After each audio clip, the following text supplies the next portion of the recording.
بسم اللہ الرحمن الرحیم۔ صورت مسئلہ یہ ہے کہ اگر امام صاحب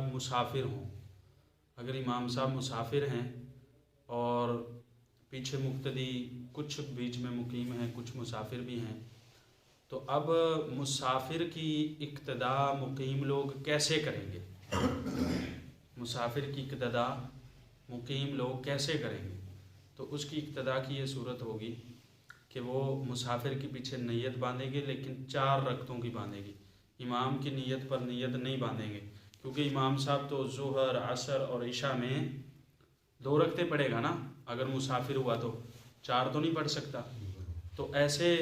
لیکن جو مقیم ہے اس نے تو اپنی 4 پوری کرنی ہے، تو جب امام سلام پھیر دے تو پھر وہ اٹھ کے اپنی باقی آخری 2 رکعتیں پوری کرے گا۔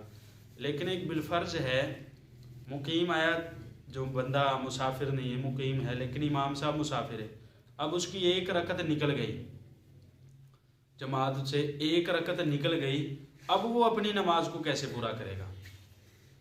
کیونکہ امام مقیم ہو، مقتدی بھی مقیم ہو، اس کی 1 رکعت نکل جائے تو اس کا مطلب یہ ہے کہ اس کی پہلی رکعت نکلی ہے اور 1 رکعت قرات والی اس نے ابھی کرنی ہے جو نکل چکی ہے۔ لیکن اگر امام صاحب مسافر ہیں اور اس کی مقیم کی 1 رکعت نکل گئی ہے، تو اب وہ نماز کیسے پڑھے گا؟ 1 رکعت تو اس نے پڑھنی قرات والی، اور 1 قرات والی رہ گئی اس کی، جس میں اس نے سبحانک اللہم و بحمدک سے لے کے سورت فاتحہ بھی پڑھنی ہے اور اس کے بعد سورت بھی ملانی ہے۔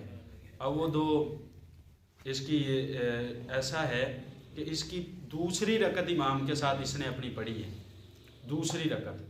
جیسے اگر امام صاحب مقیم ہوتا تو پھر تو اس کی آخری رکعت ہوتی نا 4 رکعتوں کی، لیکن امام صاحب تو ہے مسافر، اب اس نے امام صاحب کے ساتھ دوسری رکعت پڑھی ہے، تو اس کی نماز کی دوسری رکعت ختم ہو گئی، یعنی وہ تو اس نے لی پڑھ، پہلی اور آخری دونوں رکعتیں اس کی رہتی ہیں، یہ اس کو پورا کرے گا کھڑا ہو کر۔